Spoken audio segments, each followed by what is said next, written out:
What's up, everybody? You already know who it is. It's DripGodDero, and I'm back at you guys with another banger. So, in today's video, we will be doing a breakdown on the Hornets. And actually, this was a video request from one of my subscribers. Shout out to KT the GOAT 1289. Shout out to him. And he pretty much requested that I do a breakdown on the Charlotte Hornets and just their team in general. And hey, your wish is my command. And just for all of the viewers, if you do want me to do a video on your specific team or specific player, put it in the comments down below. We did hit 500 subscribers, so shout out to all of y'all, man. I appreciate it a lot. And let's get right into it. Alright, so we all switched over, and I'd say the first place we want to start off with when we want to just, break down the Charlotte Hornets is their current standing. So, as you guys can see, we are on NBA.com. Shout out to them. And let's scroll through the Eastern Conference to see exactly where the Charlotte Hornets are in the standings. So, as we scroll down, we see they are 13th in the Eastern Conference. So they're literally, two teams above being the worst team in the Eastern Conference. And when you switch over to the stats and, just basketballreference.com, you start to get a better understanding of why this team is so bad. So let's look into it. So currently, they have a record of 12-41, 13th in the Eastern Conference, as we said before. They actually just got a dub against the Indiana Pacers, so that's good. They are actually on a 2-game winning streak. So it looks like they are starting to hit somewhat of a groove. They actually play today against Atlanta, so hopefully they could get that dub and keep the groove going. But as we can see, their coach is Steve Clifford. Steve Clifford, let's be real, he isn't very proven as a coach. He doesn't really have a good track record. And just to go down to the points in games and other stats, it looks like for their points per game, they are 28th out of 30th. When it comes to their offensive rating, they are 28th out of 30th. When it comes to their opponents' points per game, they are 24 out of 30th. And when it comes to their defensive rating, they have the worst defensive rating in the league at 30th out of 30. So when you just look at, those metrics, it's pretty obvious to understand why they're bad. Their offense isn't great and their defense isn't great. They can't score the ball and they can't defend other teams. And it's unfortunate. It's definitely unfortunate. But let's continue to scroll down so that we can see some areas that they may shine in. I don't really know at this point. But right here we got like the teams and opponent stats. And let's just take a look, man. Let's see if there's anything that we can look at to see something that they may actually do well at. So, just from what I can see, man, I'm not really seeing much. I'm going to keep it a band. They're damn near, bottom of the league when it comes to everything. Minutes played, bottom. Field goal, bottom, Field goal attempts, bottom. Field goal percentage, bottom. 3-point percentage, 20 at number 22 out of 30, so pretty much bottom. 3-point field goal attempts, 20th. 3-point percentage, 20th. So pretty much they just at the bottom with a lot of these stats, man, unfortunately. But let's continue on to the players, because that's where you really get a better understanding of, if the team or what the team and what the players struggle at. So let's just keep it real. Off rip, you can see that the two highest scorers on the team currently is LaMelo Ball and also Miles Bridges. Now, I'm going to keep it real. When you have Miles Bridges as the second best scorer on your team, that's kind of a red flag, because you got to really keep in mind, Miles Bridges, he missed a lot of time. He really missed a lot of time when it came to his cases with the police and all that. So when you have him as your second best scorer, even though he missed plenty of time, that's kind of a red flag. I'm gonna just keep it real. Also, when it comes to their number one scorer in LaMelo Ball, he hasn't played that much. He's only played 22 games this year. So with him only playing 22 games, you can see why this team just hasn't been that good. Their best player in LaMelo Ball, who I've made a video specifically on saying how he's underappreciated, he's only played 22 games, and as you can see, he's by far the best player on this team.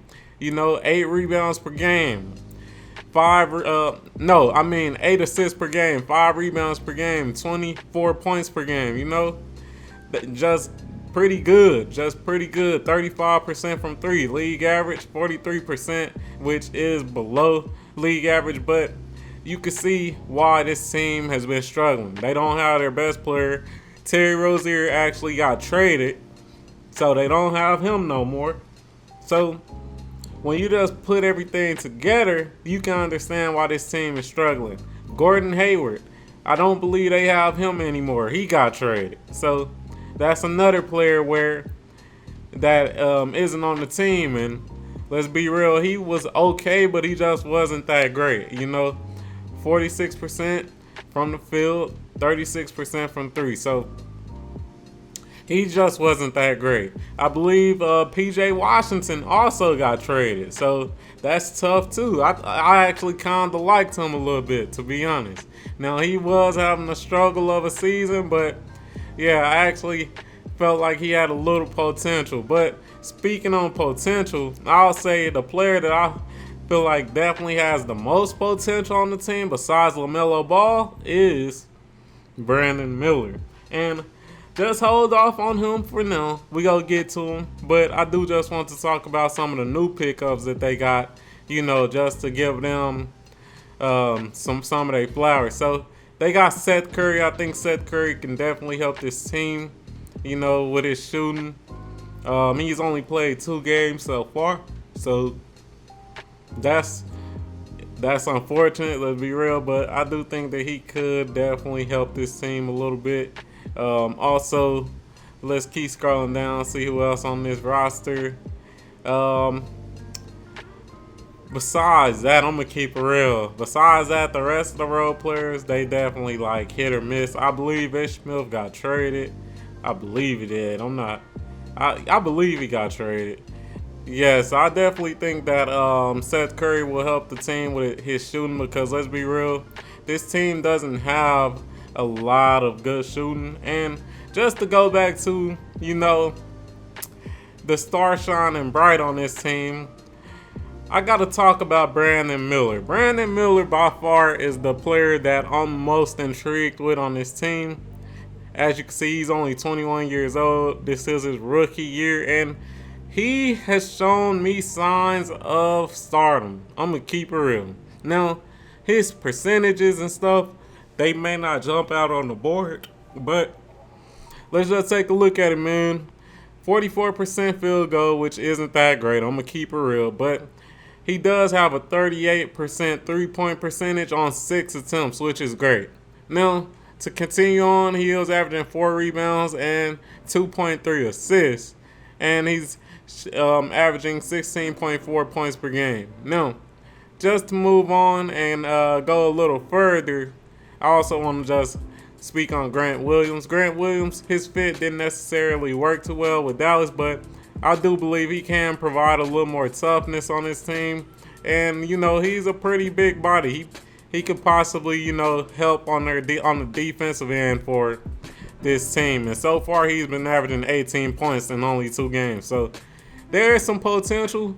3-point percentage, 41%. But just to get back on Brandon Miller, I do want to show you guys some clips that really have me intrigued on Brandon Miller and the potential that he has as a player. All right, so we all switched over, and shout out to ZH Highlights, man. Shout out to him. Go subscribe to him. And, man, I watched this game, the Lakers versus the Hornets game, and, man, I was supposed to make a video on him. I was, but you know, I got preoccupied with a lot of other stuff, you know, trade deadline, all that. But anyways, I seen a lot of potential in Brandon Miller, and I will just break that down with you guys. We're not gonna watch the whole thing, but I do gotta, you know, just give a couple of shout outs and, you know, give my thoughts on them. So let's get right into it, man. Let's get right into it. Let me turn that down and let's get it. Brandon Miller coming up 35 piece. Woo, man, silky smooth. It's the patience until he waited. You're going to get a chance to score the ball against these Lakers. It's just how well they want to play tonight. Brandon Miller. Oh my goodness, the world's starting to find out. He can play. Gives it right back to the Hornets. Now numbers for the locals. Brandon Miller. All right, we gonna pause right there. The reason I want to pause right there is because in those 3 plays, we seen 3 different ways that Brandon Miller can score, man. We seen 3 different ways that he can score and how versatile he is with his scoring. Let's just run it back a little bit. And we will actually break down the plays. So first off, with this play right here, we see that he is comfortable in the pick and roll. He takes the pick right here, and Miller coming up 35. he sees that LeBron is late to switching. He is not closing out on Brandon Miller aggressively, so he takes the easy 2. He has the space, so he just pulls up. Easy money. Second play, let's take a look at it. Second play, once again, you see how comfortable he is on the pick and roll. Now, Austin Reeves, he goes over the pick and roll, so Brandon Miller doesn't necessarily have a lane. And also, you see that Hachimura, he got up on the pick, so it's not like Brandon Miller could just, you know, go straight towards the basket. So let's keep it moving. All right, as we can see, it looks like Austin Reeves recovered. So it's pretty much a one-on-one situation. And with that being said, we see that Brandon Miller, if he don't have, you know, space to make his shot, he can create his own shot, as we see right now. Hit the cross and then ended up scoring. So that's 3 plays where you can just see his versatility. And if you want to actually continue, let's move on to something more important, which is the defensive end that this team needs so much help with. And also, I think I missed one play. He pretty much hit it was way back. It was back here. He hit a spot up 3, which he is pretty good at. So that's neither here nor there. That's another way that he can score. But let's just move on to the defense, because that's something very important with this Charlotte Hornets team as a whole. So let's just click play right here. By the rookie. He's a baller, folks. 12-point game. Brandon Miller weaving. Once again, good play right there, taking what the defense give him. But let's keep it moving. I want to show y'all this defensive play. Try and take over down the stretch like he's done his entire career. Look at that layup through contact. But once again, I want to show y'all this defensive play, man. Come on. Arm of Brandon Miller. He covered a lot of ground after he picked the ball up. Right here. This is a great one right here. I like this play right here because it showed a lot when it comes to Brandon Miller's IQ. Now, as you can see, dude right here, he wasn't on Anthony Davis just yet. He was late to, you know, get into his man. So, of course, Austin Reeves, he's going to try to get the ball to AD as soon as possible.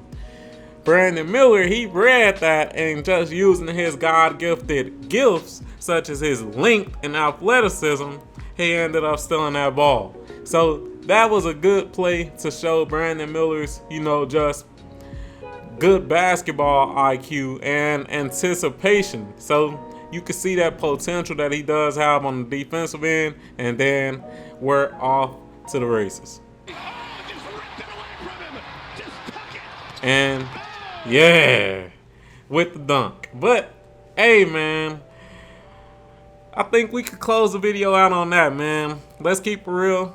These Charlotte Hornets, they've had a rough year so far.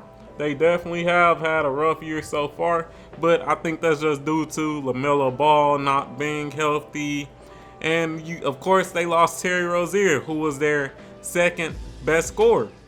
I'd pretty much say first, since LaMelo hasn't been in the games for the most part. So they definitely had a rough year, you know, a lot of moving pieces, injuries, things of that nature. But there is a bright spot when it comes to Brandon Miller in general. So hey, everybody, keep y'all eyes out on Brandon Miller. He's been playing great lately, and he definitely has that build of a Paul George. You know, I'm not going to, you know, say he's the next Paul George, but he definitely got that build and the potential to be on that level. But hey, if you enjoyed this video, like the video, comment on the video, subscribe to the motherfucking channel, turn on notifications and all that good stuff, and I'm out.